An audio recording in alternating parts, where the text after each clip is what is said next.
നമസ്കാരം. 10 കൊല്ലം തുടർച്ചയായി കേരളം ഭരിക്കാൻ ഭാഗ്യം സിദ്ധിച്ച ഒരു രാഷ്ട്രീയക്കാരനാണ്, ഒരു കഴിവുമില്ലെങ്കിലും രാഷ്ട്രീയക്കാരനാണ് പിണറായി വിജയൻ. അപ്പോൾ ഞാനിത് പിണറായിക്കാരൻ വിജയൻ എന്ന് പറയുമ്പോൾ അദ്ദേഹത്തിൻ്റെ ഫാൻസുകാരൊന്നും രോഷം കൊള്ളേണ്ട കാര്യമില്ല. പിണറായി എന്ന് പറയുന്നത് ഒരു സ്ഥലമാണ്, അല്ലാതെ പിണറായി വിജയൻ്റെ തറവാട്ട് സ്വത്തല്ല, അതൊരു സ്ഥലമാണ്. അതുകൊണ്ട് അദ്ദേഹം പേരിനോടൊപ്പം സ്ഥലപ്പേര് ചേർത്തു. തൊടുപുഴ വാസന്തി, പാലാ തങ്കം എന്നൊക്കെ പറയുന്നത് പോലെ, അദ്ദേഹത്തെ കുറിച്ച് സുകുമാരൻ നായരൊക്കെ എന്നൊക്കെ പറയുന്നത് പോലെ അദ്ദേഹം ചേർത്തു. അതുകൊണ്ട് അദ്ദേഹത്തെ പിണറായി വിജയൻ എന്ന് വിളിക്കുന്നു. അല്ലാതെ കമ്മികൾ തെറ്റിദ്ധരിക്കുന്നത് പോലെ പിണറായി വിജയൻ്റെ കുടുംബസ്വത്തല്ല, അതൊരു സ്ഥലപ്പേരാണ്.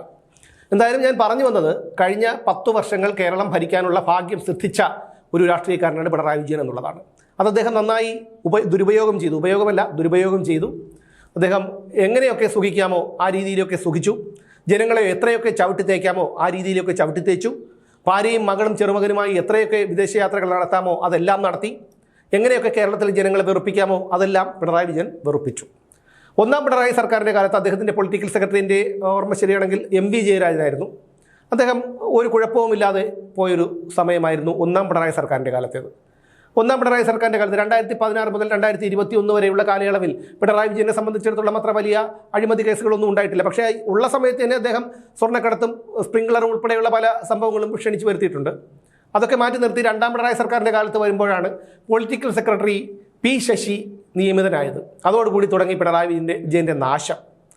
എന്തായാലും പിണറായി വിജയൻ ഇന്ന് മുഖ്യമന്ത്രി സ്ഥാനത്തു നിന്ന് ഒഴിഞ്ഞ് അണികളാലും പൊതുജനങ്ങളാലും വെറുക്കപ്പെട്ട് വെറുമൊരു MLA ആയി നിയമസഭയിൽ ചുരുണ്ടുകൂടി ഇരിക്കാനും കണ്ണൂരിലെ റെയിൽവേ സ്റ്റേഷനിലെ സ്റ്റീൽ ബെഞ്ചിൽ കുത്തിയിരിക്കാനുമുള്ള ഒരു അവസരമുണ്ടാക്കിയതിൽ P. ശശിയുടെ പങ്ക് നിർണായകം തന്നെയാണ്. അതിൽ വലിയൊരു പങ്ക് P. ശശി വഹിച്ചിട്ടുണ്ട്. ആരാണ് P. ശശി? 2 പീഡന കേസുകൾ ഉൾപ്പെടെ 2 പീഡനാരോപണങ്ങളാണ് ഇയാൾക്കെതിരെ ഉണ്ടായിരുന്നത്, ഈ P. ശശിക്കെതിരെ ഉണ്ടായിരുന്നത്. അതിനുശേഷം പാർട്ടിയിൽ നിന്ന് അന്ന് BS-ൻ്റെ വലിയ രീതിയിലുള്ള ഒരു എതിർപ്പൊക്കെ ഉണ്ടായിരുന്നു. അതിനുശേഷമാണ് ശശിയെ പാർട്ടിയുടെ പ്രാഥമിക അംഗത്വത്തിൽ നിന്ന് തന്നെ ഈ ശശിയെ വലിച്ച് ചവിട്ടിയെടുത്ത് പുറത്തു കളഞ്ഞത്. പക്ഷേ പിന്നീട് BS-ന് അധികാരമൊക്കെ നഷ്ടപ്പെട്ടതിന് ശേഷം പിണറായി വിജയൻ എല്ലാ ചട്ടങ്ങളെയും മറികടന്നുകൊണ്ടാണ് P. ശശി എന്ന ഈ മനുഷ്യനെ പാർട്ടിയിലേക്ക് തിരിച്ചു കൊണ്ടുവരികയും പൊളിറ്റിക്കൽ സെക്രട്ടറിയായി അവരോധിക്കുകയും ചെയ്തത്. E.K. നായനാർ സർക്കാരിൻ്റെ കാലത്ത്, അന്ന് P. ശശിക്ക് ചെറുപ്പമായിരുന്നു, അന്ന് അക്കാലത്തും അദ്ദേഹം ഈ E.K. നായനാരുടെ പൊളിറ്റിക്കൽ സെക്രട്ടറി ആയിരുന്നു. അന്ന് സൂപ്പർ മുഖ്യമന്ത്രി എന്നുള്ള ഒരു പേരൊക്കെ അയാൾക്കുണ്ടായിരുന്നു. പോലീസിനെ നിയന്ത്രിക്കുന്ന ഒരു സംവിധാനം P. ശശിയിലേക്ക് എത്തിയിരിക്കുന്നു എന്നൊക്കെയാണ് അന്ന് പറഞ്ഞു കേട്ടത്. എന്തായാലും P. ശശി ഒരു കുപ്രസിദ്ധനായിരുന്നു അന്ന് തന്നെ. അതിനുശേഷം പിണറായി വിജയൻ വന്നതിന് ശേഷം പിണറായി വിജയൻ എല്ലാ ചട്ടങ്ങളെയും കാറ്റിൽ പറത്തിക്കൊണ്ട് ഇയാളെ പാർട്ടിയിലേക്ക് മടക്കി കൊണ്ടുവരികയും പൊളിറ്റിക്കൽ സെക്രട്ടറിയായി തൻ്റെ ഓഫീസിൽ ഇരുത്തുകയും ചെയ്തു. പക്ഷേ അതിനുശേഷമാണ് കേരളത്തിലെ ഈ പോലീസ് സംവിധാനം, ആഭ്യന്തര സംവിധാനം ഇത്രയേറെ അധപതിച്ചത് എന്നുള്ളതാണ്. എന്ന് മാത്രമല്ല, പിണറായി വിജയൻ ഇത്രയധികം വെറുക്കപ്പെടാൻ കാരണം പോലീസിൻ്റെ ഈ പ്രവൃത്തികളും, അല്ലെങ്കിൽ പോലീസിനെ കൊണ്ട് ചെയ്യിപ്പിച്ചതാണ്, അവരുടെ ഇഷ്ടപ്രകാരം അവർ ചെയ്യുന്നതല്ല, അവരെ കൊണ്ട് ചെയ്യിപ്പിച്ചതാണ്. ആ പ്രവൃത്തികളും ഈ ധാർഷ്ട്യവും അഹങ്കാരവും, കള്ളക്കേസെടുക്കുക, വിമർശിക്കുന്നവർക്കെതിരെയും അഴിമതികൾ ചൂണ്ടിക്കാണിക്കുന്നവർക്കെതിരെയും കള്ളക്കേസെടുക്കുക, അവരുടെ വീടുകൾ റെയ്ഡ് ചെയ്യുക, ഇതിനെല്ലാം കാരണക്കാരൻ P. ശശിയായിരുന്നു എന്നാണ് അറിയുന്നത്. കാരണം പിണറായി വിജയൻ ഇതൊന്നും നോക്കാനുള്ള സമയമില്ലായിരുന്നു.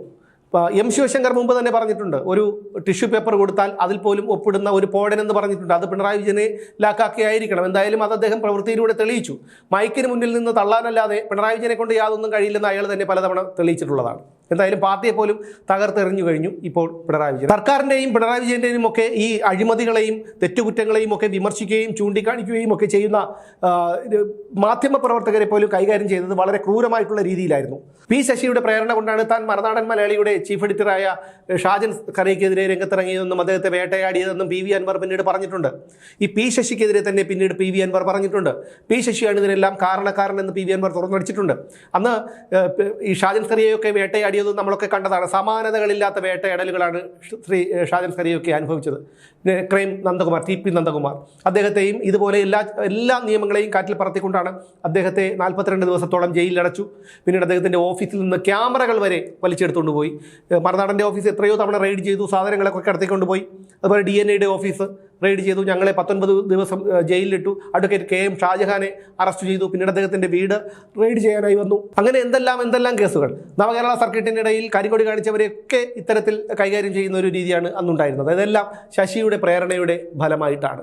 ശശിയാണ് നിയന്ത്രിച്ചിരുന്നത് എന്നുള്ളത് വ്യക്തമാണ്. കാരണം എന്നെയും എൻ്റെ മുൻ സഹപ്രവർത്തകനായ സുദർശൻ നമ്പൂതിരിയെയും അറസ്റ്റ് ചെയ്ത് എറണാകുളം സെൻട്രൽ പോലീസ് സ്റ്റേഷനിലേക്ക് കൊണ്ടുപോയപ്പോൾ പോലീസുകാരെല്ലാം വളരെ മാന്യമായിട്ട് തന്നെയാണ് ഇടപെട്ടത്. അവരുടെ ഭാഗത്തു നിന്ന് ഒരു മോശമായിട്ടുള്ള ഒരു അനുഭവം പോലും ഉണ്ടായിട്ടില്ല. പക്ഷേ ഞങ്ങൾക്ക് കൈവിലങ്ങ് വെച്ചില്ല, ഞങ്ങളെ ലോക്കപ്പിൽ അടച്ചില്ല, യാതൊന്നും ചെയ്തിട്ടില്ല. പക്ഷേ വൈകുന്നേരത്തോടുകൂടി ഞങ്ങളെ ലോക്കപ്പിലേക്ക് ഒന്ന് മാറ്റി ഒരു ഫോട്ടോ എടുക്കണം എന്ന് ആവശ്യപ്പെടുകയാണ്. അപ്പോഴാണ് മനസ്സിലായത് മുഖ്യമന്ത്രിയുടെ ഓഫീസിൽ നിന്ന് വിളിച്ചുകൊണ്ടേയിരിക്കുകയാണ്. അവരുടെ ലോക്കപ്പിൽ ഇടണം, അവരുടെ കൈവിലങ്ങ് വയ്ക്കണം, ഇതിൻ്റെയൊക്കെ ഫോട്ടോ അയച്ചു കൊടുക്കണം എന്നൊക്കെ പറഞ്ഞ് വിളിച്ചുകൊണ്ടിരിക്കുകയാണ് ഈ മുഖ്യമന്ത്രിയുടെ ഓഫീസിൽ നിന്ന്. ഇതൊക്കെ ഞങ്ങൾ ദൃക്സാക്ഷികളാണ് ഈ കാര്യങ്ങൾക്കൊക്കെ. അതിനുശേഷം ഞങ്ങളെ ജയിലിലേക്ക് കൊണ്ടുപോയി എല്ലാ തെളിവെടുപ്പും കഴിഞ്ഞതാണ്. എന്താണ് ഒരു വാർത്ത ചെയ്തതുമായി ബന്ധപ്പെട്ട് ആ വാർത്ത ചെയ്ത ഒരു സ്ത്രീ, ആ വാർത്ത ആർക്കെതിരെയാണോ വാർത്ത ചെയ്തത് അവരൊരു പട്ടിക വർഗ വിഭാഗത്തിൽപ്പെട്ട ഒരു സ്ത്രീ ആയിരുന്നു. അതുകൊണ്ടാണ് SC/ST അട്രോസിറ്റീസ് ആക്ട് അതിൽ ഉണ്ടായത്. പിന്നീട് അതിനെ ഗൂഢാലോചന ചുമത്തി എറണാകുളം ക്രൈംബ്രാഞ്ച് കേസ് അന്വേഷിച്ചു. ഞങ്ങൾ നിരപരാധികളാണെന്ന് കണ്ടെത്തി. ആ ഇടയ്ക്കാണ് ഞങ്ങളെ അറസ്റ്റ് ചെയ്യുന്നത്. ഇവിടെ പിണറായി വിജയൻ ഇരിക്കാൻ പറയുമ്പോൾ ഇരിക്കുകയും കിടക്കാൻ പറയുമ്പോൾ കിടന്ന് ഉരുളുകയും ചെയ്യുന്ന ഒരു സർക്കിൾ ഇൻസ്പെക്ടർ ഉണ്ടായിരുന്നു, ഒരു SHO ഉണ്ടായിരുന്നു തിരുവനന്തപുരം മെഡിക്കൽ കോളേജ് പോലീസ് സ്റ്റേഷനിൽ, ഹരിലാൽ. അയാളാണ് എന്നെ 120 കിലോമീറ്ററോളം തിരുവനന്തപുരത്ത് നിന്ന് 120 കിലോമീറ്ററോളം പിന്തുടർന്ന് ഹരിപ്പാട് വന്ന് എന്നെ അറസ്റ്റ് ചെയ്ത് അവർക്ക് കൈമാറുന്നത്. ഞങ്ങളുടെ കേസ് അന്വേഷിച്ചിരുന്ന അന്വേഷണ ഏജൻസി പോലും, ക്രൈംബ്രാഞ്ച് പോലും അറിഞ്ഞിരുന്നില്ല ഞങ്ങളെ അറസ്റ്റ് ചെയ്യുന്നുള്ള കാര്യം. അതുകൊണ്ട് ഇതുപോലെയുള്ള പോലീസുകാരാണ് ഇത്തരത്തിലുള്ള നെറികേടുകളൊക്കെ കാണിച്ചിരുന്ന് പിണറായി വിജയനെ ഈ ഒരു അവസ്ഥയിലേക്ക് എത്തിച്ചിരിക്കുന്നത്. ഞാൻ പറഞ്ഞു വന്നത് ഈ P. ശശിയുടെ കാര്യമാണ്. ഞങ്ങളെ ജയിലിലേക്ക് കൊണ്ടുപോയതിന് ശേഷവും ഞങ്ങളെ തെളിവെടുപ്പെല്ലാം കഴിഞ്ഞതിന് ശേഷവും ഞങ്ങളെ കസ്റ്റഡിയിൽ വാങ്ങാനുമായി മുഖ്യമന്ത്രിയുടെ ഓഫീസിൽ നിന്ന് നിർദ്ദേശമുണ്ടായിരുന്നു. ഞങ്ങളൊക്കെ ഒന്ന് ആലോചിച്ച് നോക്കൂ. ഇവരെയൊക്കെ സംബന്ധിച്ചിടത്തോളം ഞങ്ങളൊക്കെ ഇന്ന് താഴേക്ക് അറ്റം കിടക്കുന്ന ചെറു ക്രിമികീടങ്ങളാണ്.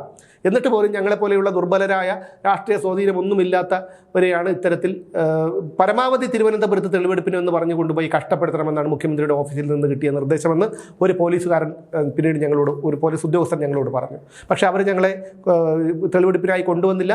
ഞങ്ങൾക്ക് 2 ദിവസം കസ്റ്റഡിയിൽ വെച്ചു. അവിടെ എല്ലാ ഭക്ഷണവും എല്ലാം തന്നു, ലോക്കപ്പിലിട്ടില്ല. അവിടെ ഇരിക്കാനുള്ള സൗകര്യങ്ങളൊക്കെ തന്നു ഞങ്ങളെ വീണ്ടും ജയിലിലേക്ക് അയക്കുന്നത്. ഞാൻ പറഞ്ഞു വന്നത് ഈ ശശി എന്ന് പറയുന്ന ഈ ഒരു സൂപ്പർ മുഖ്യമന്ത്രിയുടെ കാര്യമാണ്. എന്തായാലും പിണറായി വിജയന്റെ സർക്കാരിനെയും ഈ അവസ്ഥയിലാക്കിയത് P. ശശിയാണ്. അയാളുടെ പങ്ക് എടുത്ത് പറയാതിരിക്കാൻ കഴിയില്ല. ശശിക്ക് തലശ്ശേരിയിലോ മറ്റോ മത്സരിക്കണമെന്നുള്ള ആഗ്രഹമുണ്ടായിരുന്നു. അതിൻ്റെ ചരടുവലികളൊക്കെ ശശി നടത്തിക്കൊണ്ടിരിക്കുകയായിരുന്നു. ഇനി ഒരുപക്ഷെ ലഡ്ഡു പൊട്ടിയാലോ, അതായത് 3ാം തവണയും പിണറായി സർക്കാർ അധികാരത്തിൽ വരികയാണെങ്കിൽ സൂപ്പർ മുഖ്യമന്ത്രിയായ ശശിക്ക് ആഭ്യന്തരമന്ത്രിയാകാമല്ലോ. പൊളിറ്റിക്കൽ സെക്രട്ടറിയിൽ നിന്ന് ആഭ്യന്തരമന്ത്രിയിലേക്ക് ഒരു സ്ഥാനക്കയറ്റം കിട്ടുമെന്നൊക്കെ അയാൾ മോഹിച്ചിട്ടുണ്ടാവാം. എന്തായാലും അയാൾക്ക് അങ്ങനെ ഒരു ആഗ്രഹമുണ്ടായിരുന്നു. പക്ഷേ അതെല്ലാം വിലപ്പോയില്ല. ശശിക്ക് അവസരം കിട്ടിയില്ല, മത്സരിച്ചില്ല. ഇന്ന് ശശി എവിടെയാണെന്ന് പോലും അറിയില്ല. പിണറായി വിജയനെ കുപ്പിയിൽ ഇറക്കിയിട്ട് ശശി ഇന്ന് എസ്കേപ്പ് ആയിരിക്കുന്ന ഒരു കാഴ്ചയാണ് കാണുന്നത്. ഇനിയിപ്പോൾ ശശിക്ക് എന്തായാലും ശശി പഴയ തട്ടകത്തിലേക്ക് പോകും. ശശി ഒരു അഭിഭാഷകനാണെന്നൊക്കെയാണ് പറഞ്ഞു കേൾക്കുന്നത്. ആയിരിക്കാം, എന്തോ ആയിക്കോട്ടെ. എന്തായാലും ശശിയാണ് പിണറായി വിജയനെ ഇത്തരത്തിൽ അധപതിപ്പിച്ചത്, ഇത്രയും ജനങ്ങൾ വെറുക്കാൻ ഇടയാക്കിയത്. പാർട്ടിയിൽ പോലും പിണറായി വിജയൻ്റെ ചെവിയിൽ തൂക്കിയെടുത്ത് പുറത്തെറിയണമെന്നുള്ള ഒരു നിർദ്ദേശമൊക്കെ വന്നത് ഈ ശശി ഇവിടെ സൂപ്പർ മുഖ്യമന്ത്രിയായി ഭരിച്ചത് കൊണ്ടാണ്. അപ്പോൾ ഈ ശശി ചെയ്ത ഈ നെറുകേടുകളെല്ലാം വന്നു ചേർന്നത് പിണറായി വിജയൻ്റെ തലയിലും. എന്തായാലും ശശിക്ക് നന്ദിയുണ്ട്. കാരണം പിണറായി വിജയനെ പോലെയുള്ള ഒരു കഴിവുകെട്ട ഭരണാധികാരിയെ ഇറക്കി വിടാനായി സഹായിച്ചല്ലോ. അതിന് കേരളത്തിലെ എല്ലാ ജനങ്ങളുടെയും പേരിലും ഞാൻ നന്ദി രേഖപ്പെടുത്തുന്നു.